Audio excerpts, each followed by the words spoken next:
The money was too good to pass up.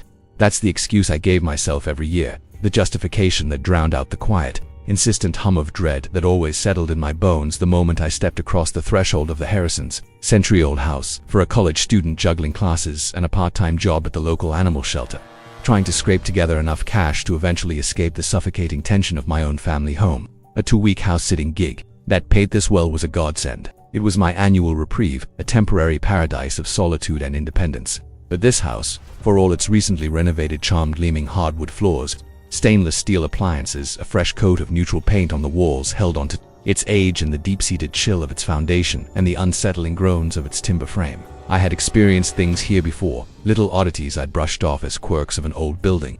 A shadow darting in my periphery that vanished when I turned my head.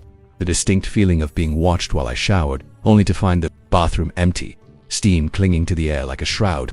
Once, a framed family photo fell off the mantelpiece with a crash in the middle of the night, its glass shattering across the hearth for no discernible reason. I always found a way to rationalize it, to file it away under creepy but not dangerous. The money was a powerful sedative for fear.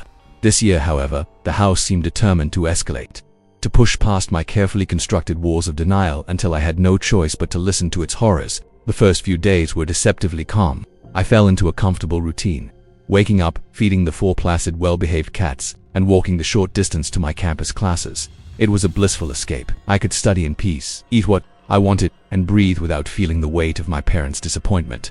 The cats were my silent companions, their presence a comforting, furry buffer against the house's latent unease. They had a peculiar habit of always wanting to be in the same room as me, but never close enough to touch a constellation of independent observers. On the 5th night, my boyfriend, Mark, came over. He knew the house gave me the creeps, and his presence was a welcome anchor to reality. We ordered pizza and sprawled out in the guest bedroom, the television casting a flickering blue light across our faces. For a few hours, it felt normal, like any other couple's night, but as the clock ticked past 11, a palpable shift occurred. Mark grew quiet, his easy laughter replaced by a tense stillness. He kept glancing toward the bedroom door, which I'd left slightly ajar. "Everything okay?" I asked, nudging his shoulder. He took a slow breath, his eyes wide and serious. "I have a really strong feeling that I need to go home tonight," he said, his voice low. "And honestly, I think you should come with me." I was taken aback. He often stayed over, finding the quiet neighborhood a welcome change from his noisy downtown apartment. I tried to make a joke of it, but he wasn't smiling. "I'm serious," he insisted, sitting up. "I can't explain it. I've slept here before, but tonight, the air just feels wrong. It's heavy, unsettling." I glanced around the cozy guest room, trying to see what he was sensing. It was just a room, but his fear was genuine, and it was starting to infect me. Still, the thought of returning to my own house, to the arguments and the suffocating silence, was a more immediate and tangible dread. "It's an old house," I said, trying to reassure both of us. "It's probably just settling. Plus, they just renovated it, remember? And I have the security alarm on. I'll be fine." I pointed to the cats, 3 of whom were curled up in various spots around the room. "See, I've got my bodyguards." He was not convinced. He argued for another 10 minutes, his pleading growing more urgent until it bordered on frantic. He said the feeling in his gut was like a physical warning, a primal scream telling him to flee. Reluctantly, I walked him to the door. He hugged me tightly. His last words are whispered, "Please be careful. Lock everything." I watched his taillights disappear down the street, and a profound sense of isolation washed over me. The house suddenly felt immense and empty. I methodically checked every window and door, locking them all before setting the alarm with a definitive beep. The guest room, once a cozy sanctuary, now felt like a cage. I climbed into bed, pulling the covers up to my chin, and tried to lose myself in the late-night talk show I'd left on. That's when it began. The TV screen went black, and the power indicator light blinked off. A moment later, it switched back on with a crackle. I figured I must have shifted and hit the remote, but it was sitting untouched on the nightstand a good 2 feet away. I grabbed it and turned the TV off. It immediately turned back on. This time, however, it wasn't on the channel I had been watching. It was tuned to a dead station, a blizzard of black and white static hissing aggressively into the silent room. A cold spike of fear shot down my spine. I turned it off again. It turned on, off, on each time. It returned to the shrieking static. It felt malicious, deliberate. Panicking, I scrambled out of bed, yanked the power cord from the wall socket with trembling hands, and stood there, my heart hammering against my ribs, listening to the sudden profound silence. There were wiring issues, I told myself, my own voice a weak whisper in my head. The renovation. Faulty wiring it had to be. But the excuse felt flimsy, a paper shield against a rising tide of terror. Sleep was impossible in that room now, so I grabbed my pillow and blanket and retreated to the living room couch, leaving the unplugged TV behind like a dormant beast. The next day I was exhausted and on edge. When Mark came over that evening, I recounted the story, expecting him to be vindicated. Instead, his face grew pale. "You should have called me. You should have left," he said, his voice strained. I was still shaken, but the thought of my family situation was a stubborn anchor. The house was scary, but home was miserable. We decided to watch a movie in the living room, a safe distance from the guest bedroom. To understand what happened next, you have to understand the layout of the house. The front door opens into the living room. From there, one hallway leads to the main floor bedrooms, the master, a child's room, and the guest room, while another opening leads into the large open-plan kitchen. The kitchen is the only access point to the basement, via a steep, narrow staircase that the owners had, for some inexplicable reason, left untouched during the renovation. The wooden stairs were ancient, and every single one of them creaked, with a mournful, drawn-out groan, making any trip down there a noisy, suspenseful ordeal. The basement itself was a large finished space, a secondary living area with a small spare room at the far end. As we sat on the couch, halfway through a mindless comedy, a new sound bled into the audio of the film. It was faint at first, a wavering cry from below us. My blood ran cold. Mark froze, his eyes locking onto mine, a silent question passing between us. "Did you hear that?" It sounded unnervingly like an infant crying, a distressed, helpless wail. My mind, conditioned by my work at the shelter, immediately jumped to the cats. I did a quick head count. 3 cats were in the living room with us, dozing on the armchair and the rug. The youngest, a small, energetic 3-year-old, was missing. "It's the little one," I whispered to Mark, relief warring with a residual fear he must have gotten himself stuck downstairs. The cat was known for his curious and mischievous nature. It made sense. I made my way to the kitchen and flicked on the light for the basement stairs. The crying continued, a desperate new sound echoing up from the darkness below. "Here, kitty kitty," I called out, my voice trembling slightly as I began my descent down the groaning staircase. Each step was a percussive announcement of my presence. When I reached the concrete floor of the basement, I found him. It somehow managed to push the door to the spare room mostly shut, trapping himself inside. He was frantic, pawing at the door and crying his little heart out. I scooped him up and he purred, rubbing his head against my chin. I carried him back upstairs, the sense of crisis averted, making me feel foolish for my earlier panic. We resumed the movie and an hour later paused it to feed the cats. Their feeding station was in the kitchen, and as per their unchangeable routine, once their bowls were filled, they ate and then disappeared into the master bedroom to nap on the bed that smelled most like their family. This happened every single day. Like clockwork, you wouldn't see them again for at least an hour. Mark and I were in the kitchen making our own dinner, the house now quiet and cat-free, and then we heard it again, the crying.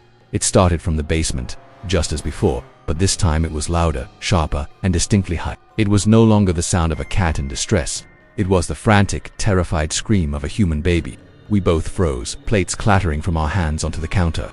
We were closer this time, in the kitchen right by the basement door, and the sound was chillingly clear. My mind raced. The cats were all accounted for, napping in the master bedroom. There was no cat downstairs. There was no baby in this house. What the hell is that? Mark breathed, his face ashen.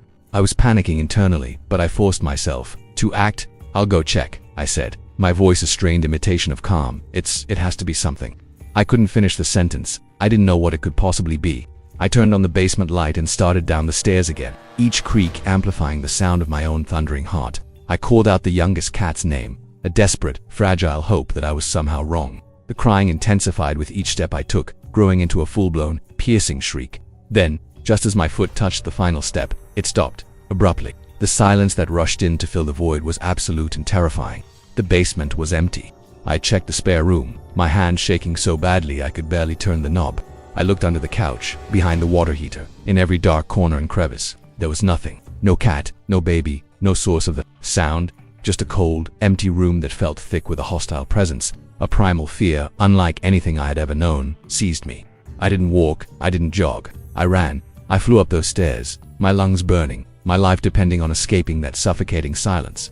I burst back into the kitchen, gasping for air, and felt my entire body go rigid with a new, colder shock. Mark was standing by the far wall, his back pressed against it, his face a mask of pure horror. At his feet, huddled together, were all for cats. They weren't looking at him. They were looking past me, their bodies low to the ground, fur bristling, their eyes wide with terror, fixed on the open doorway to the basement from which I had just emerged. Mark's voice was a choked whisper. "Just as you went down the stairs, they all came running out of the bedroom at the same time. No cat had been downstairs. Not once. We didn't speak. In a silent, frantic pact, I grabbed my backpack and began shoving my belongings into it with violent, clumsy movements. We fled the house, leaving the lights on and our half-eaten dinner on the counter. For the rest of that week, I returned only once a day, during the brightest hours of the afternoon, my heart pounding the entire time. I'd sprint in, fill the food bowls, scoop the litter boxes, and sprint out, never staying for more than 5 minutes. When the family returned, I left the key in the designated hiding spot and sent them a text thanking them for the opportunity but stating, without explanation, that it would be my last time. Driving back to my parents' house that final day, feeling defeated and deeply unsettled, I called my older sister. I told her everything, the words spilling out in a torrent of residual fear. There was a long silence on her end before she finally spoke, her voice heavy with guilt. "I'm so sorry," she said. "I should have told you. A house sat for them once, years ago, before you started. I never went back because I heard a baby crying in the basement all night. I kept it from you because I knew how much you needed the money to get away from home." The dog-sitting gig was supposed to be easy money, a way to pad my college fund before I shipped off in the fall. It was March and a cool spring night was settling over the quiet, affluent suburb. The house was modern and spacious, but its best feature was the sunroom, a glass-enclosed space off the living room that looked out over a pristine pool and a manicured lawn. It was the perfect semi-secluded spot for my friends and me to indulge in some harmless teenage rebellion. So, I invited Haley and Sammy over. They were a few years older, 23 and 22 respectively, which meant they came bearing gifts in the form of a handle of cheap vodka. For a 17-year-old like me, it was the recipe for a perfect night. We set up camp in the sunroom, the homeowner's gentle giant of a dog, a golden retriever named Willis, snoozing at our feet. For a couple of hours, the world was perfect. We passed a bottle, laughed until our sides ached, and filled the air with sweet-smelling smoke and the easy camaraderie of close friends. Then the landline on the kitchen counter began to ring. It was a shrill, jarring sound that cut through our laughter and immediately felt wrong. My mom's friend, the homeowner, had specifically told me the line was disconnected. They exclusively used their cell phones. We ignored the first ring, and the second we figured it was a glitch, a phantom signal. But it was persistent. It would ring 5 times, stop for 30 seconds, and then start again. An impatient, electronic summons. By the 4th round, with the clock nearing midnight, the novelty had worn off and an uneasy curiosity took its place. "Just answer it," Haley said, annoyed. "Make it stop." Sammy, ever the boldest of our trio, grabbed the receiver. Her voice was laced with a drunken bravado that quickly faded. We watched as her expression shifted from bemused to confused, then to unnerved. She listened intently, her eyes darting between Haley and me. "I'm sorry, who is this?" she asked. A pause. "His wallet." Where she covered the mouthpiece, her eyes wide. "Some guy says he found Mr. Henderson's wallet at a gas station way out on the highway like 25 minutes from here. He wants us to come pick it up." The whole scenario felt off. A wallet, found that far away, at this time of night. And why call the landline, the one that shouldn't even work? "He's insisting," Sammy whispered, her hand still over the phone. "He says it's urgent, we get it now." A chill that had nothing to do with the night air snaked its way up my spine. The weed and vodka had created a fuzzy, pleasant buzz. But this was a sharp, unwelcome intrusion of reality.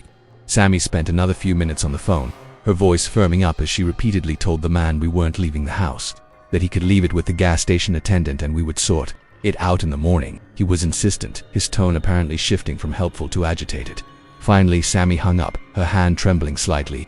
"That was weird," she said, her voice barely a whisper. He sounded angry that I wouldn't go. The jovial atmosphere of the room evaporated, replaced by a thick, anxious silence. The ringing phone, the strange man, the bizarre demand. It felt like the beginning of a horror movie trope, and suddenly we were the stupid teenagers making all the wrong moves. The paranoia hit us all at once. We grabbed Willis by the collar, scrambled out of the sunroom, and ran into the back bedroom, slamming and locking the door behind us. We huddled together on the bed, the effects of the alcohol making our thoughts swim in a sea of escalating fear.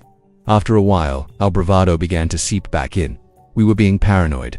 It was just a weird guy trying to do a good deed in a clumsy way. We were drunk and high and letting our imaginations run wild. We talked ourselves down from the ledge of panic, our logic fueled by a desire to reclaim the fun of the night. We left the safety of the bedroom and migrated to the living room to put on a comedy, deciding that food and laughter were the best antidotes to fear. This required a critical and ultimately fateful decision. The sunroom, which connected the living room and kitchen area to the backyard and the pool, had 2 doors. The one leading directly outside to the pool had no lock, a major design flaw in my opinion. The interior door, between the sunroom and the main living space, did have a lock. However, this door also had a doggy door flap built into it for Willis. In our earlier state of paranoia, we had locked it, but Willis needed to be able to go out. We debated for a moment, and then, feeling foolish for our earlier panic, we agreed to unlock the interior door. We were in a safe neighborhood, after all, and Willis, our big, brave protector, would surely bark if anyone came near the house. Time crept by. The movie was funny, the popcorn was salty, and slowly, the tension began to melt away. Haley and I were curled up on one couch, with Sammy on the sofa across from us. The clock on the cable box glowed with the numbers 3 a.m., and that's when the fragile sense of security shattered for good. It wasn't a sound that alerted me. It was a feeling, a primal instinctual awareness that crawls up your spine when you are being watched. I was completely absorbed in the movie, laughing at some stupid joke, but the sensation became so overpowering, so certain that it cut through my intoxicated haze. It was a physical weight, the pressure of unseen eyes, fixed on me. I slowly, reluctantly, turned my head towards the kitchen, and I saw him. At first, my brain refused to process the image. It was just a dark mass, a shape that didn't belong, hunched over in the shadows by the kitchen counter. I blinked, thinking my eyes were playing tricks on me, that the shadows were coalescing into a phantom. But then the mass moved. An arm shrouded in black reached up with an unnerving slowness and opened a cabinet door. The soft click of the magnetic latch was an explosion in the quiet room. It was real. There was someone in the house. I froze, every muscle in my body locking up. I couldn't scream. I couldn't breathe. My hand found Haley's arm and I nudged her. My voice a choked, barely audible squeak. "Haley, I think there's somebody in the house." She looked at me, annoyed at the interruption, and then followed my gaze into the kitchen. The scream that ripped from her throat was pure, bloody murder. It was a sound of absolute terror that shocked me out of my paralysis. The dark mass in the kitchen whipped its head around, and for a single, eternal moment, his eyes locked with mine. The room was dark, save for the orange glow of a small lamp under the cabinets, and in that light, I saw his eyes. They were a piercing glacial blue, a shocking slash of color in the monochrome darkness of his attire. Everything else, his hoodie, his pants, his gloves, even the ski mask that covered his nose and mouth was black. Those eyes were all I could see, and they burned with a calm, terrifying intensity. Sammy, startled by Haley's scream, jumped up and saw what we were staring at.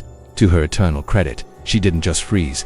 A surge of adrenaline and vodka-fueled courage propelled her forward. "Get the fuck out," she roared, her voice shaking but powerful. The man didn't flinch. He didn't run. He simply, calmly, closed the cabinet door with another soft click, turned his back on us, and walked with an unhurried gait back into the sunroom and out the unlocked door into the night. The moment he was gone, the spell broke. We scrambled, screaming and crying, to the farthest corner of the room, tripping over each other in our panic. Sammy was already on the phone with 911, her voice a frantic, sobbing mess. The police arrived in what felt like both an eternity and a split second.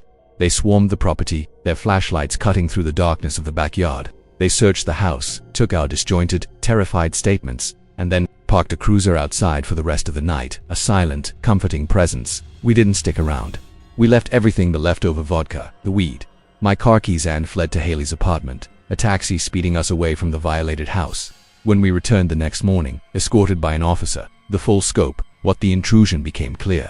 He hadn't taken any electronics or valuables. Instead, he had gone through the homeowner's closets. Clothes were pulled out, not just rummaged through, but handled, examined, and by the doggy door, we found a small pile of biscuit crumbs. He had pacified Willis, ensuring our protector wouldn't make a sound. To this day, we don't know who he was. Was he the man on the phone trying to lure us out with a story about the wallet, or was that a terrifying coincidence?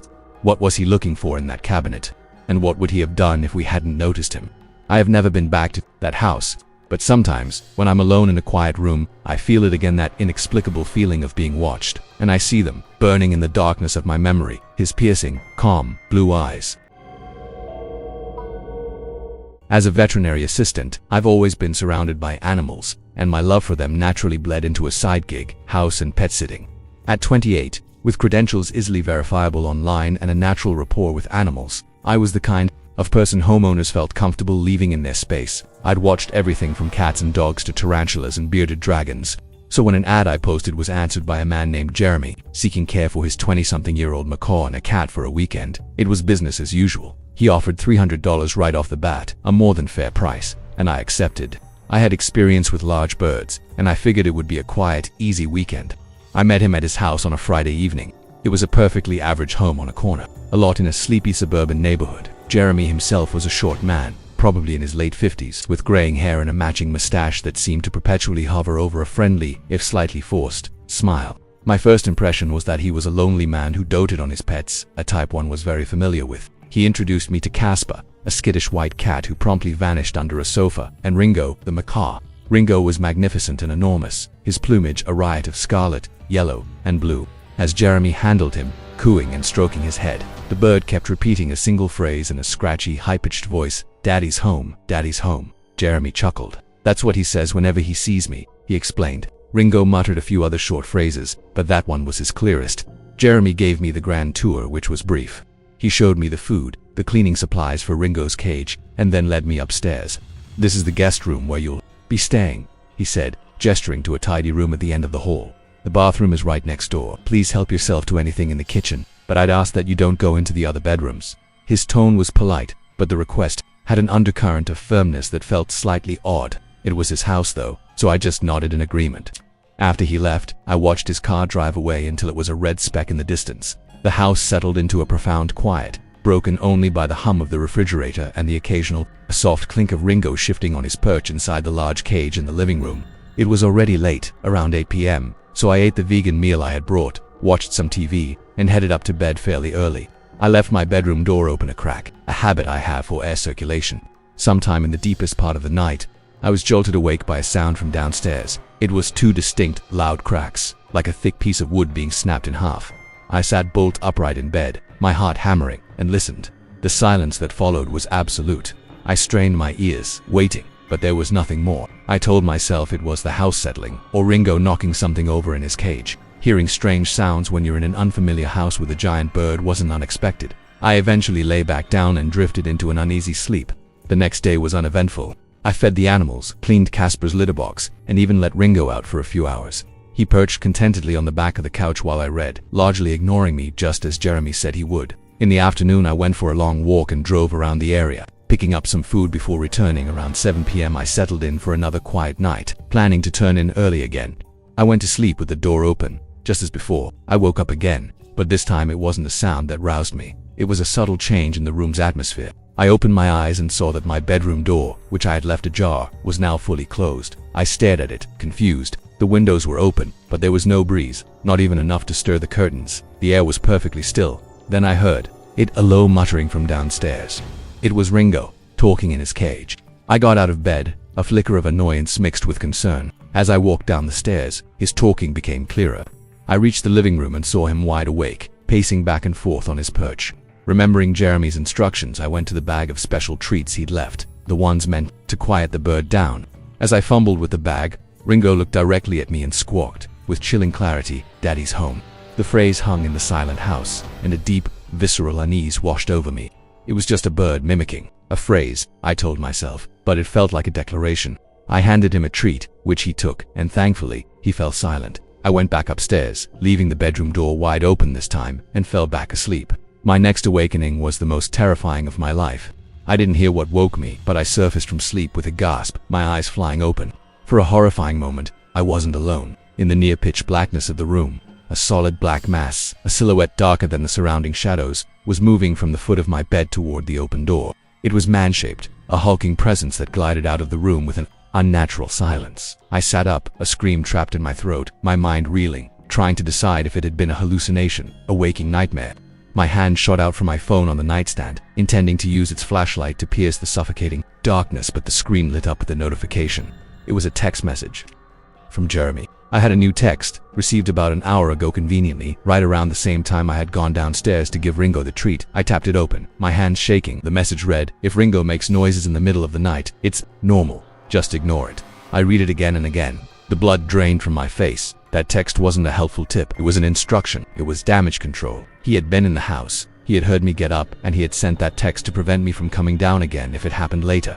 The black mass I had seen wasn't a hallucination. It was him in my room watching me sleep. A wave of nausea and pure, unadulterated terror crashed over me. I was out of bed in an instant, my movements frantic but quiet. I threw my clothes into my bag, my hands fumbling with zippers and straps. I grabbed my toiletries from the bathroom, my heart pounding, a frantic rhythm against my ribs. As I stood in the upstairs hallway, bag in hand, ready to flee, I froze. I could hear something, a faint, rhythmic sound coming from behind one of the closed doors down the hall, the one I presumed was the master bedroom.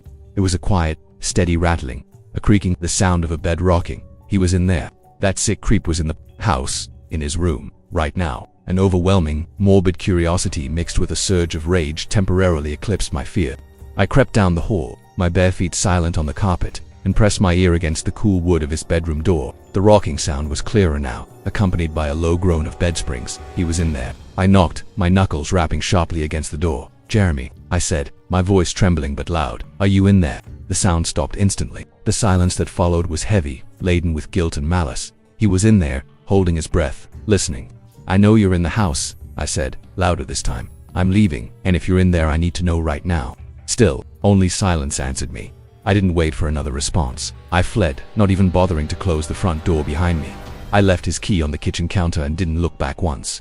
On the frantic drive home, my hands shaking on the steering wheel, I sent him a long, rambling voice text, telling him I knew he was there, that I was considering reporting him to the police for stalking, for invasion of privacy, that I was utterly disgusted and terrified. He immediately tried to call me 3 times in a row, but I was too scared to answer. He then sent a text, a pathetic, transparent lie. "I am so sorry. My brother came home unexpectedly tonight. I didn't want to disturb you. I knew it was absolute horseshit," I replied. "Just pay me what you owe me, and I won't take this any further." The payment notification from Zelle came through moments later. It was over, but it wasn't. The next day, as I was unpacking, I realized it. An article of my clothing, a pair of underwear I knew for a fact I had packed, was missing. He had been in my room, gone through my bag, and taken a trophy. I have tried to block this memory out, to bury it deep. But the knowledge that he chose me lured me into his home under false pretenses, and was secretly there the whole time, watching, has left a permanent stain on my sense of safety in the world.